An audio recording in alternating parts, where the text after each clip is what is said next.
Bom dia, bom dia, bom dia! Sejam todos muito bem-vindos a Pela Deusa Tarô. Eu sou a Fernanda, hoje eu acendi aqui esse incenso de Guiné com arruda para a gente começar o dia bem, para a gente começar o dia com proteção, com força e com muita fé.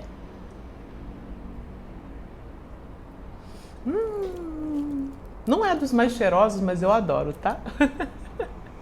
Olha só, vamos passar a ler as energias do dia com o tarô e com os oráculos? Olha só, também outra coisa, dois olha só juntos.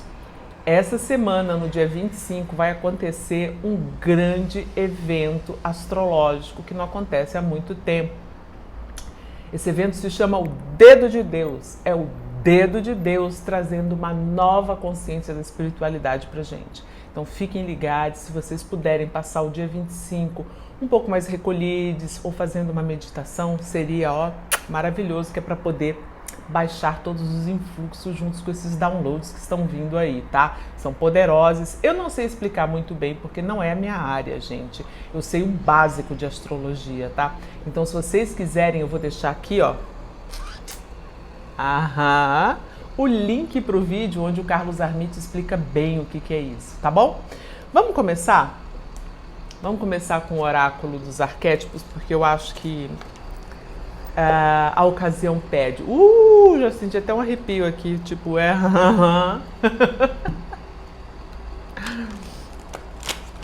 Vamos lá, deixa eu dar uma boa embaralhada nele aqui.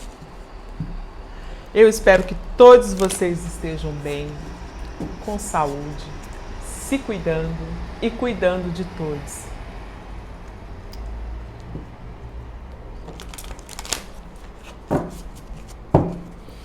Ok, já dei aquela bela embaralhada.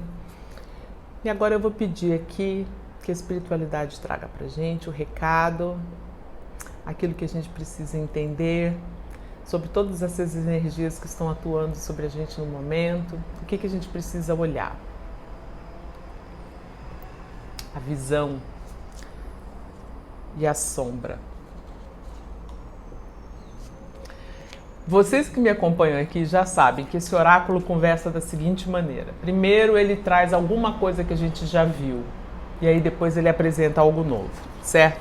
A visão, nós já tiramos essa carta. A visão fala daquilo que a gente veio fazer aqui, da nossa visão, do nosso caminho, do nosso Dharma, daquilo que a gente veio manifestar aqui na Terra, e que no momento em que a gente nasce, a gente esquece e passa o resto da vida procurando de volta, tentar se lembrar. Então, junto com a sombra, e eu gosto que aqui mostra bem que para a gente poder enxergar as sombras é preciso que a gente jogue a luz, né?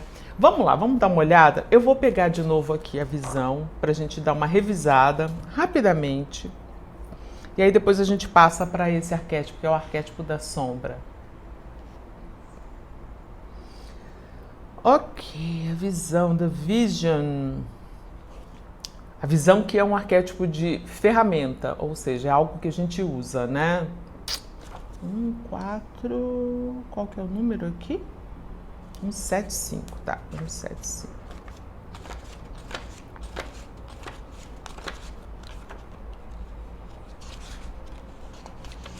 A visão, o sonho, o imaginário, o revelado.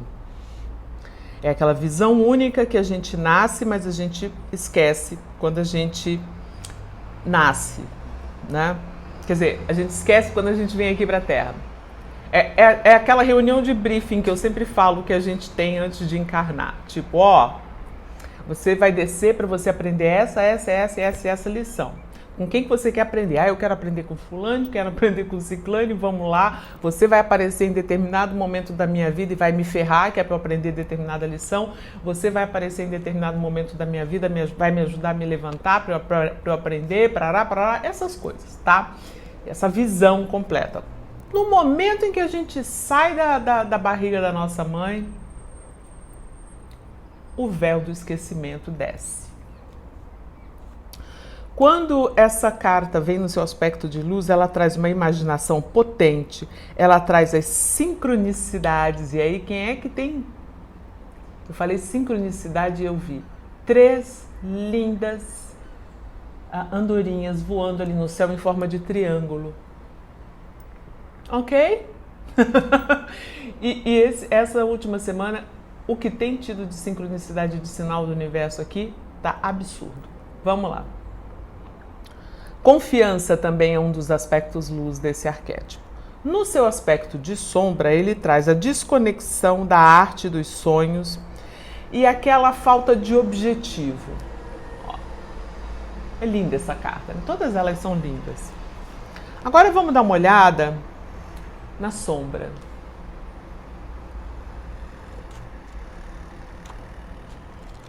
Vamos ver a sombra aqui.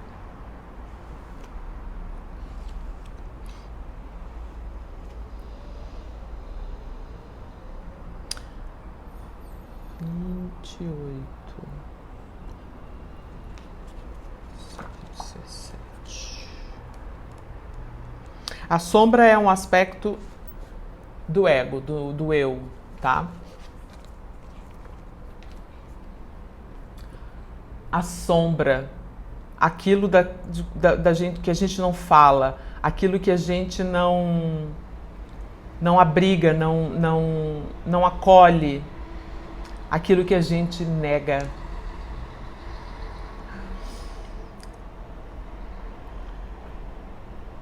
Todas as cartas aqui desse deck têm um potencial de sombra, porém essa carta aqui nos pede para a gente mergulhar dentro das qualidades da sombra. Nós sempre pensamos que a sombra pode ser purificada, iluminada e ajeitada, vamos dizer assim, através de esforço e de conhecimento, de consciência. No entanto, isso é tipicamente o caso daquela nossa percepção meio vazia de ascensão e perfeição, que é o material da própria sombra, ou seja, é como se a sombra nos fizesse acreditar que a gente pode purificar ela. É tipo uma cilada, a gente achar que a gente pode purificar a sombra, iluminar a sombra de modo a torná-la não sombra, é uma das armadilhas da sombra. Ao rejeitar partes de nós mesmos e do mundo, nós começamos a nos separar do todo. Ou seja, o que a gente sempre fala é integrar as sombras, né?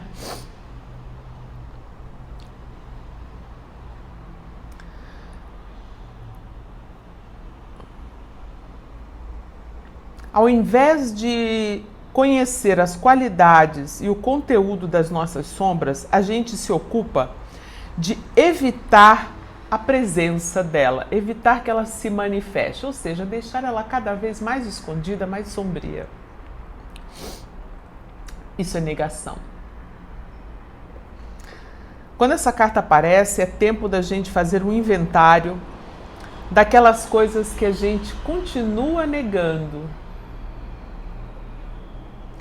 Quando a mente responde com não, tudo menos isso, você está tocando na sombra. Ache suporte para fazer esse trabalho profundo, interno, e mova-se em direção à sombra com paciência e compaixão. Isso é uma coisa extremamente importante. É importantíssimo que a gente olhe para esses nossos aspectos sombrios com compaixão. A gente querer ser só luz, iluminadíssimos, entendeu? Perfeitos, isso é uma armadilha do ego, é uma armadilha inclusive da sombra. Mais uma vez, essa coisa fofa, as 3 andorinhas em triângulo, forma de seta no céu. Bom, vamos lá. O aspecto luz, o aspecto luz desse arquétipo é revelar os aspectos inconscientes de nós mesmos e do mundo, a gente conseguir encarar aquilo que a gente tem de sombra dentro da gente e no mundo. E aí eu me lembro aqui, com essa carta, me veio também agora a lembrança de uma carta do oráculo da deusa, que é a carta de Sekhmet, que fala pra gente usar a nossa raiva, que é uma das sombras que a gente mais tenta esconder, não é verdade? Porque ninguém assume raiva, um negócio assim, tipo, é um tabu na sociedade. Mas a Sekhmet fala pra gente usar a nossa raiva como uma força de criação, né? Então eu acho que toda sombra da gente está aqui por tá aqui por um motivo. E está aqui para a gente usar o aspecto luz da nossa sombra, né? A gente saber trabalhar com ela, saber integrar e não esconder. Quanto mais a gente esconde para baixo do pano, mais a gente se prejudica, porque mais a gente deixa de nos conhecer por inteiro. Quando ela vem no seu aspecto de luz, é justamente negar os aspectos inconscientes de nós mesmos e do mundo. Então, quando a gente consegue trazer a luz desse arquétipo, é a gente olhar para as nossas sombras, olhar...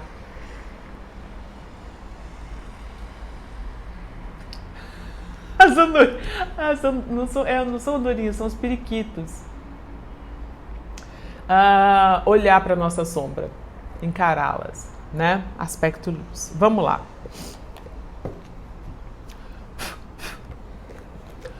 Tem um pouco de cinza do incenso aqui.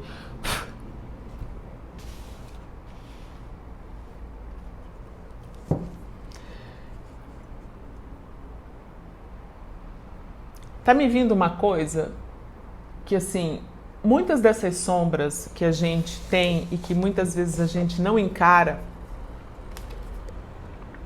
ou por medo ou por falta de habilidade de lidar com essas coisas, elas fazem parte da nossa visão. Lembra da reunião de briefing?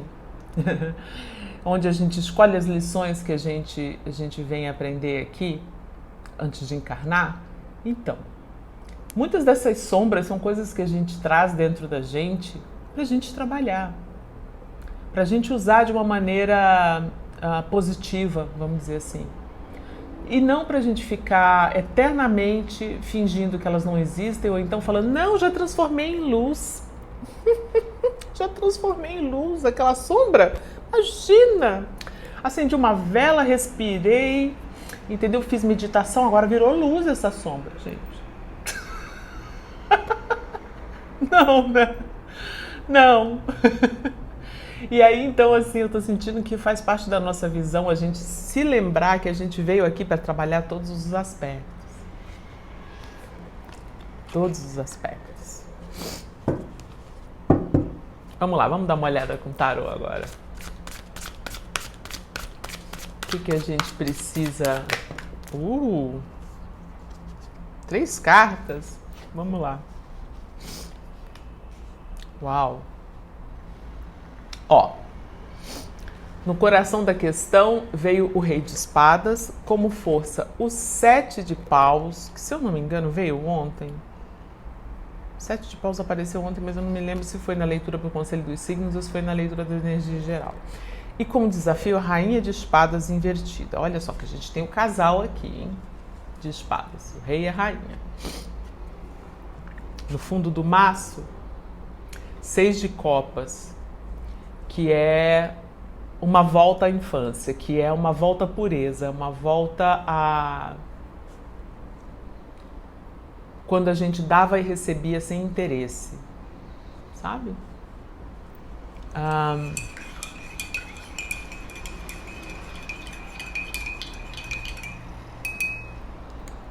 Deixa eu tomar aqui meu shot de imunidade.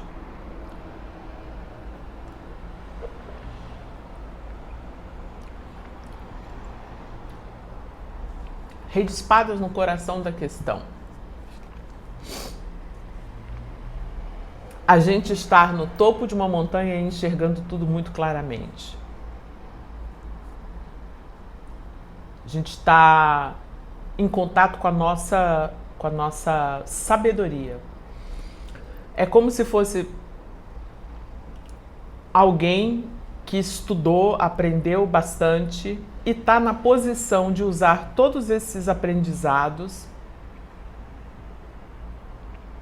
para liderar, para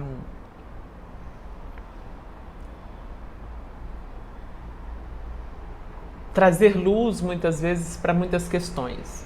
Então lembra que para a gente poder enxergar as sombras, a gente precisa jogar uma luz para que as sombras se manifestem, né?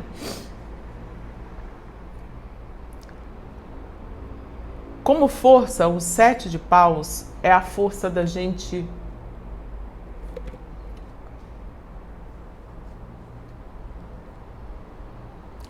saber preservar a nossa energia, estabelecendo limites, não nos deixando levar por aquilo que muitas vezes quer nos puxar para baixo. E aí quando eu falo para baixo é tudo que faz com que a gente se sinta mal, com que a gente duvide de nós mesmos, da nossa força, da nossa capacidade.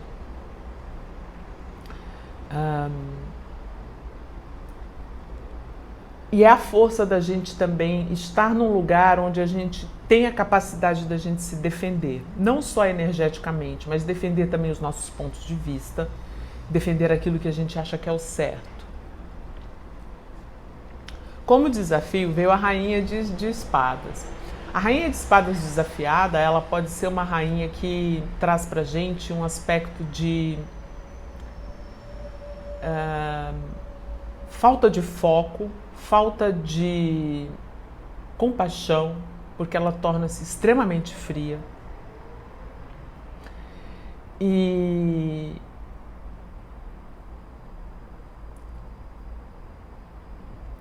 uma incapacidade da gente enxergar a verdade, da gente lidar com a verdade. Então, olha só, o coração da questão é a gente ter a capacidade de lidar com a verdade, porque a gente, de alguma maneira, a gente chegou até aqui acumulando conhecimento como rei. Mas, ao mesmo tempo, bem do lado, tem o desafio da rainha. E a rainha está invertida, ou seja, tem alguns aspectos da gente, alguns aspectos do mental da gente que ainda precisam ser trabalhados. Eu vou tirar mais umas cartas aqui. Me explica o Rei de Espadas melhor aqui, por favor. Me explica o Rei de Espadas. Veio o Pendurade desafiadíssimo, assim, já caiu assim. Ui! Ui! Ui! Vocês já estão se acostumando a eu espirrar 3 ou 4 vezes.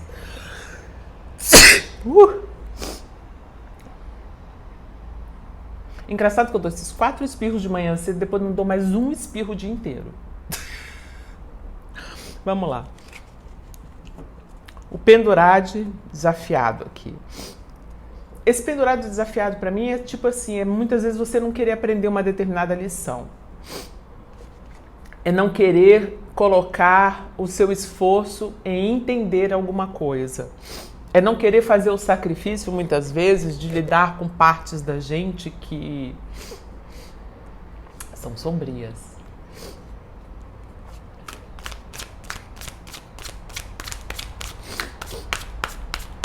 Mais um pouco aqui do rei, por favor. Mais um pouco do rei. Me explica mais um pouco esse coração da questão do rei aqui, por favor.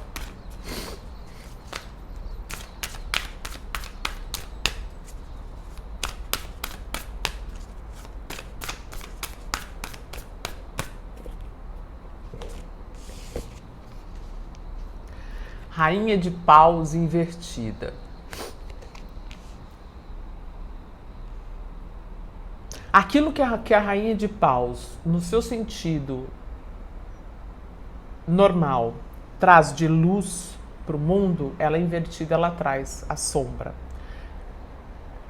Então, para mim, a rainha de paus é muito a energia de Sekhmet, que deixou que a raiva dominasse, né? E acabou destruindo uma porrada de coisa. Acabou destruindo um monte de coisa.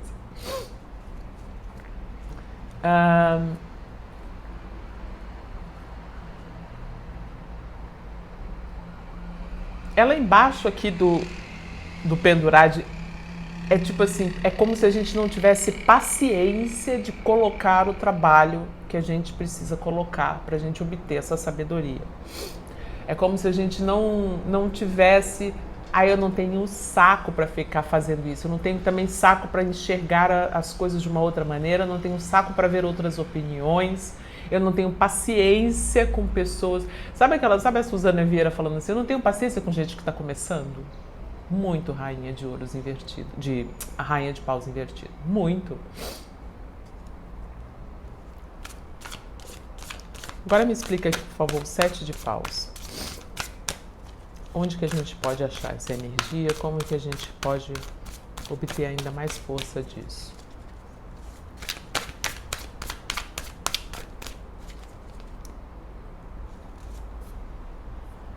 A justiça invertida.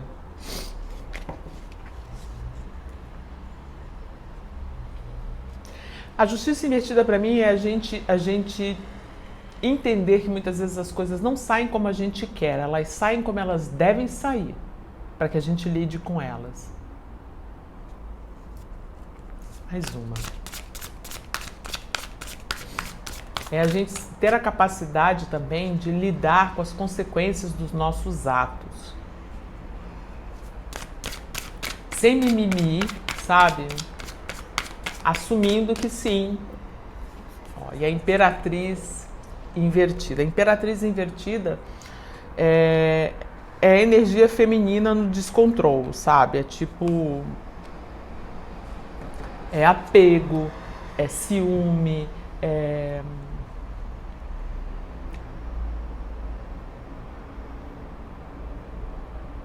destruição para mim, porque a imperatriz, ela cria.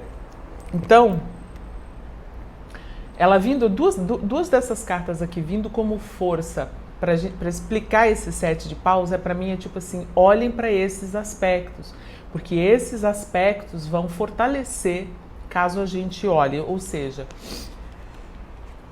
o que vai nos trazer essa força aqui do 7 de paus, da gente inclusive defender as nossas posições, defender a nossa energia e nos colocarmos num lugar de, olha, eu conquistei esse lugar, é justamente a gente ter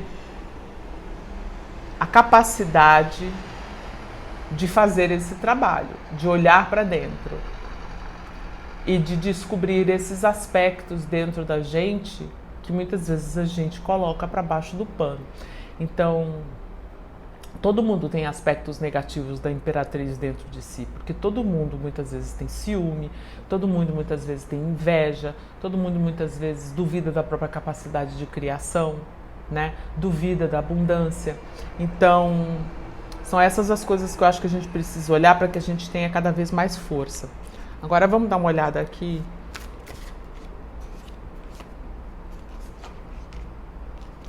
No desafio veio o 8 de espadas e o 9 de ouros, aqui para explicar a rainha de paus invertida. Então, a rainha de espadas invertida.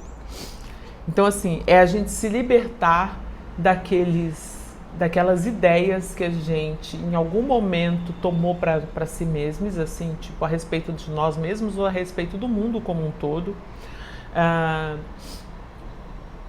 De que a gente não tem a capacidade de fazer as coisas por si mesmo.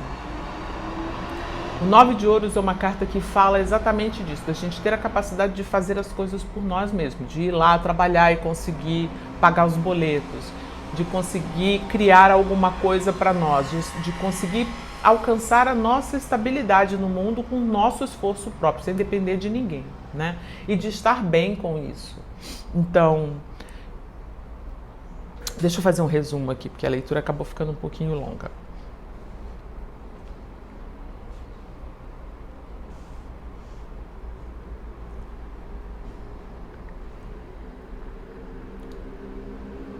é importante que a gente tente se lembrar da nossa visão. E eu acho que uma das dicas que está vindo aqui pra gente, a gente pode nos lembrar da nossa visão quando a gente olha para as nossas sombras, porque quando a gente olha para as nossas sombras, a gente entende quais foram as lições que a gente veio aqui para cuidar, para aprender, para transformar. Muitos de nós não têm muito saco para fazer isso, acha que já sabe tudo, né? E aí entra numa vibe de não cooperação, vamos dizer assim.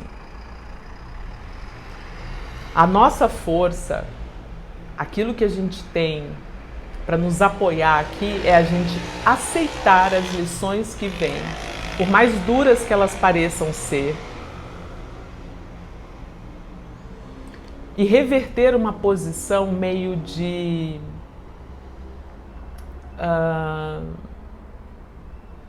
criança mimada, né? Que não quer lidar com as coisas, só quer lidar com o que é bonitinho, com o que é unicórnio cor-de-rosa com glitter, né?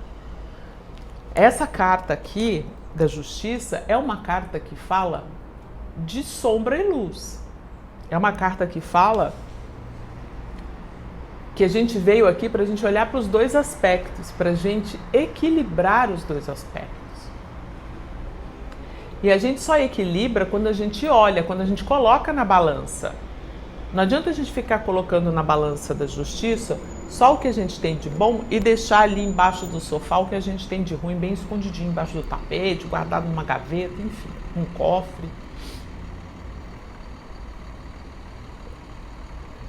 E o nosso desafio é a gente olhar para nós mesmos e enxergar essa verdade.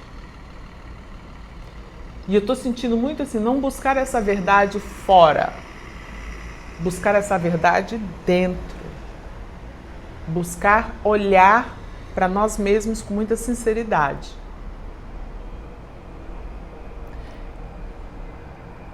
E saber que esse trabalho ninguém vai fazer por nós.